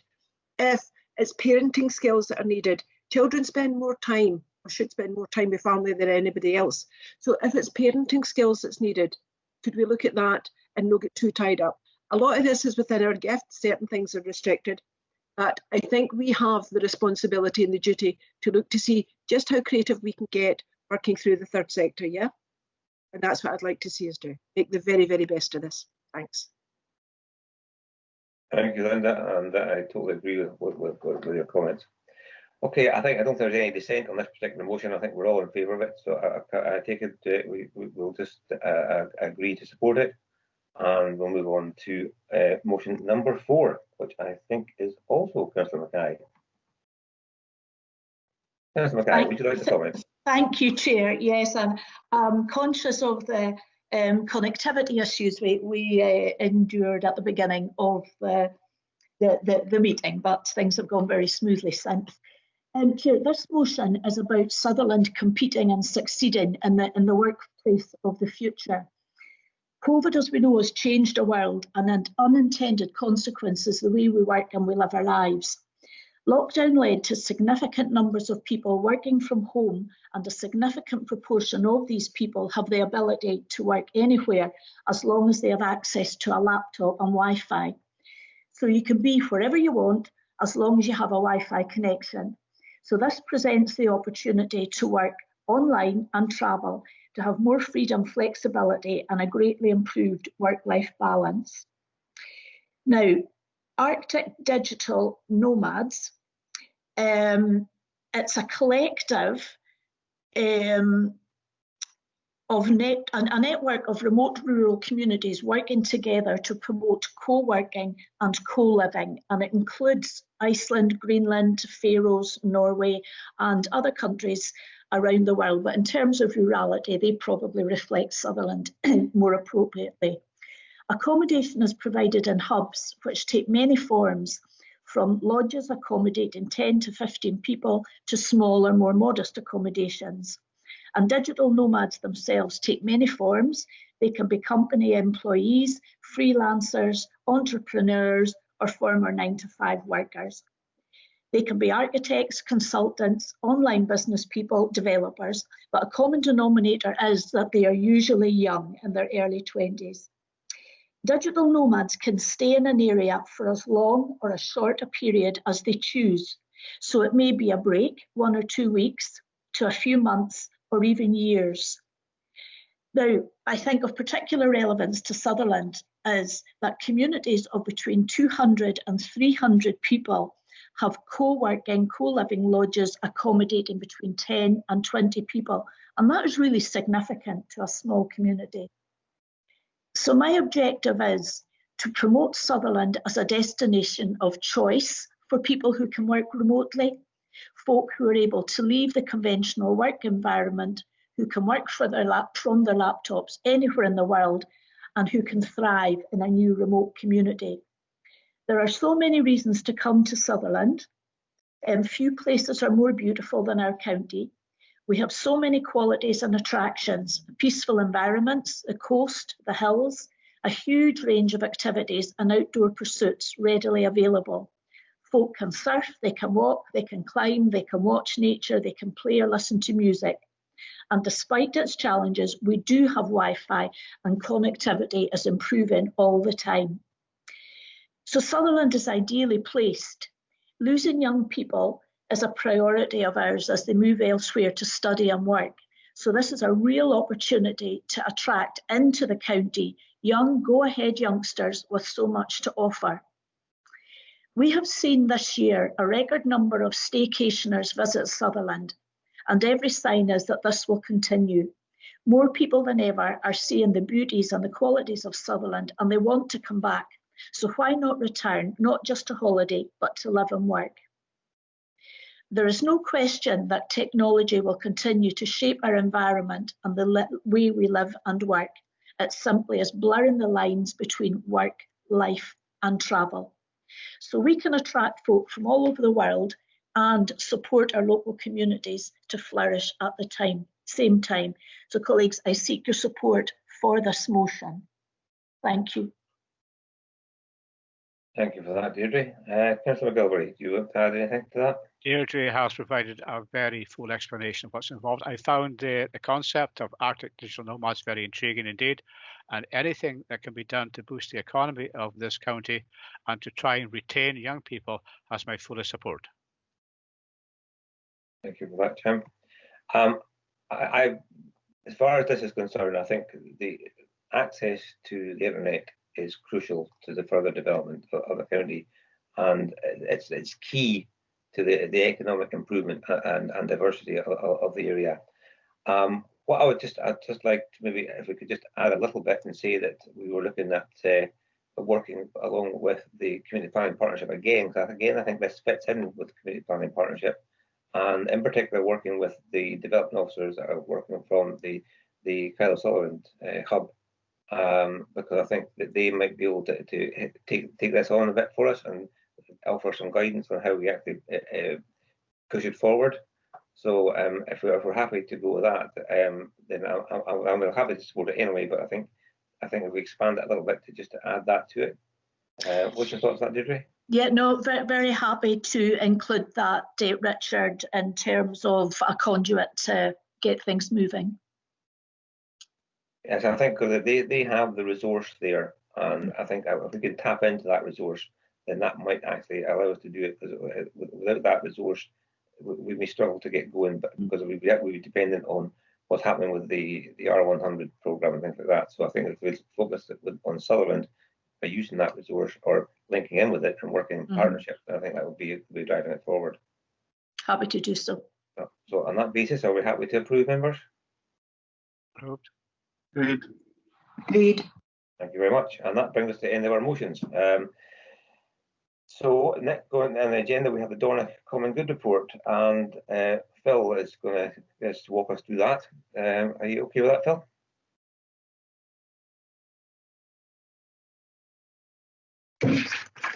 Yes, I'm here. Thank you very much, Chair. So the report, which you have in front of you, just shows the position at the end of September 2020 for Dornoch Common Good Fund. I think probably the only key item to note for members is that all the rent is paid up to date and there's been no impact on the rental income of COVID. So thank you very much.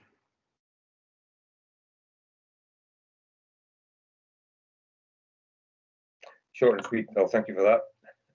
It's basically it's a good news story. The Common Good Fund is in good condition, and we'll be able to collect the rents against the COVID situation has been remarkable. So that's great. Well, thank you for that, Phil. Has anybody got any comments or questions they would ask regarding the report? Councillor McGilvery. No questions as such, Chair. Just to point out that a couple of large applications have been accepted by the Community Council and by ourselves, and no doubt these will appear once they're drawn down in the next financial year, perhaps, if not sooner. Yes, and as I understand it, these are all positive projects that will go to boost the general community of Dornoch. So that's great, and we'll look forward to seeing that. Okay, we're all happy to note that. I think we'll just check the recommendations here. I think it was just a matter to ask to note the Consideration of Dornoch Common Good Fund as shown in quarter two monetary statement. I think we're all happy to accept that, yes? Yeah, noted. Yeah, thank you very much indeed. And finally, members, the item 10 is the Sutherland County Committee minutes from the last meeting on Monday, 24th of February at 2020 at 10:30 a.m. Are we all happy to accept these minutes? Agreed. Agreed. Well, there's no dissent, so I take that as fine. Listen, thank you very much, members. It's been a very useful meeting, and I thank you for your attendance. And you're all free to go now. Thank you very much indeed.